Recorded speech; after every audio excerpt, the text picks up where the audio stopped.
तेनालीराम और स्वर्ण मूर्ति का रहस्य।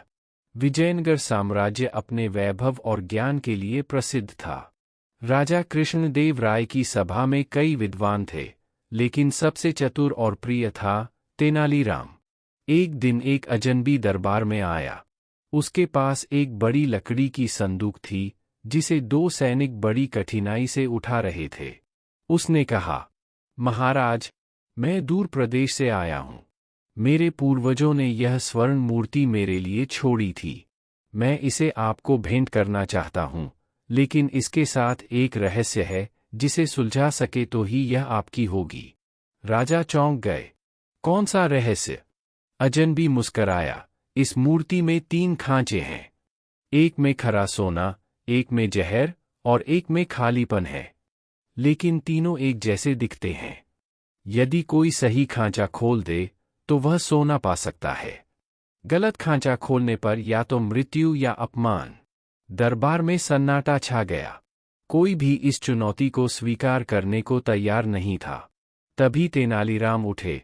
महाराज, मुझे आज्ञा दें।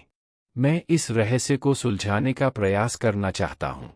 राजा ने थोड़ी चिंता के साथ अनुमति दी। तेनालीराम ने मूर्ति का गहन निरीक्षण किया। उसने तीनों खांचों को सूंघा, छुआ और फिर एक पतली रेशम की डोरी निकालकर एक एक खांचे में डाली। कुछ देर बाद वह मुस्कराए। महाराज, यह रहा खरा सोना। उन्होंने पहला खांचा खोला और सचमुच उसमें चमकता सोना था।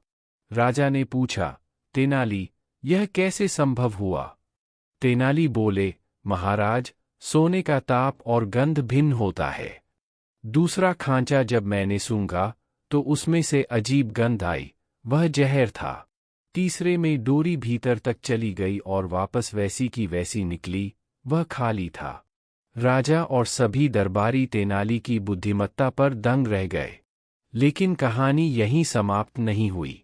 कुछ महीनों बाद वही अजनबी फिर दरबार में आया। उसने एक और प्रस्ताव रखा। महाराज, अब मैं आपको एक प्रश्न देता हूँ। इसका उत्तर यदि तेनाली नहीं दे सके तो उन्हें अपना पद त्यागना होगा। लेकिन यदि दे दिया तो मैं अपनी सारी संपत्ति और ज्ञान यहाँ छोड़ जाऊंगा। राजा ने तेनाली की ओर देखा। तेनाली मुस्कराए, प्रश्न सुनना चाहूंगा। अजनबी ने पूछा, अगर एक राजा न्यायप्रिय है तो उसे सबसे पहले किससे डरना चाहिए? 1. अपने शत्रुओं से। 2. अपने मंत्रियों से। 3. अपने विवेक से। तेनाली कुछ पल मौन रहे। फिर बोले, यदि राजा न्यायप्रिय है तो शत्रु उसका कुछ नहीं बिगाड़ सकते। मंत्री बदलते रहते हैं, वो स्वार्थी हो सकते हैं। लेकिन अगर राजा का विवेक कमजोर हुआ तो वही सबसे बड़ा संकट है। क्योंकि जब विवेक मरता है तो राजा पद से भटकता है। इसलिए राजा को सबसे पहले डरना चाहिए अपने भीतर की उस चुप्पी से जो गलत को सही कहती है। दरबार में सन्नाटा छा गया।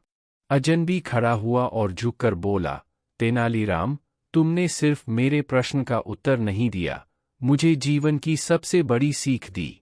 राजा ने तेनाली को गले लगा लिया। और उसी दिन से एक नया आदेश जारी हुआ, राज्य के हर बालक को विवेक, नीति और न्याय की शिक्षा दी जाएगी। सीख। तेनालीराम की बुद्धिमानी केवल चालाकी नहीं थी, वह सत्य, विवेक और समाज की भलाई से जुड़ी थी। इस कहानी से हमें यह समझ आता है कि बुद्धि तब तक अधूरी है जब तक उसमें करुणा और नैतिकता न हो। ऐसी और मज़ेदार कहानियाँ सुनने के लिए हमारे चैनल मिनी स्टोरी टेलर को अभी सब्सक्राइब करें।